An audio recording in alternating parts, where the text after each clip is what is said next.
2004, pinirmahan ang 28 billion pesos. 28 billion pesos, o $503 million North Rail Project, kung saan 80% nito ay manggagaling sa inutang sa Export-Import Bank of China. Naglalayong buhayin nito ang 32 kilometrong railway mula Caloocan hanggang Malolos, Bulacan. Ang nakakagulat, wala pa mang release na nagawa para tulungan ng tren noong 2006 na gawing $1 bilyong. $1 bilyong ang utang ng Pilipinas sa China. Walang utang na loob. Dahil paaabutin pa daw ang ilalatag na riles hanggang sa Clark, Pampanga. Pero 4 na taon na. 1, 2, 3, 4. 4 na taon na ang nakalilipas, hindi pa rin ito nagagawa at nadiskaril na ang nasabing proyekto dahil sa mga naglalabasang baho. Aligasyon pala na overpriced mano ito.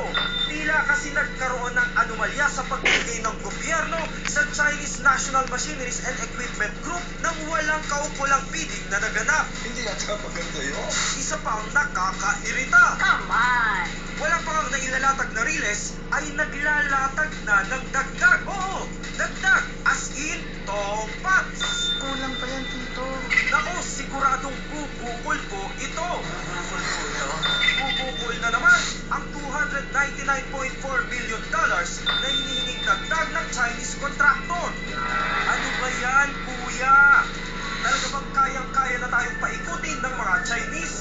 Anak na siopaw! Para saan naman kaya ang tongpats na ito? Suspetsa kasi ng mga kritiko ng palasyo kung bakit nang hihingi ng karagdagang pera ang Chinese contractor ay sa kadahilanang ang naunang bayad ng $150 million ay napunta lamang sa bulsa ng ilan. Baka binulsa nila yung pera ng oposisyon. Kung sa bagay, malapit na nga naman ang eleksyon. Delikado yan.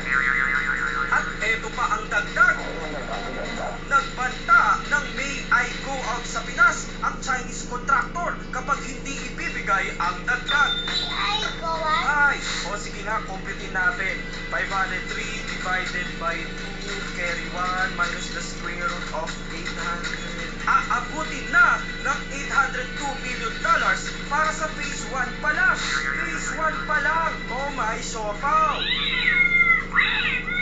Hindi na nakapagpigil sa panggigigil si dating Senador Franklin Drilon at sinabing, The cost of this railway system is one for the Guinness Book of Records as the most expensive in the world.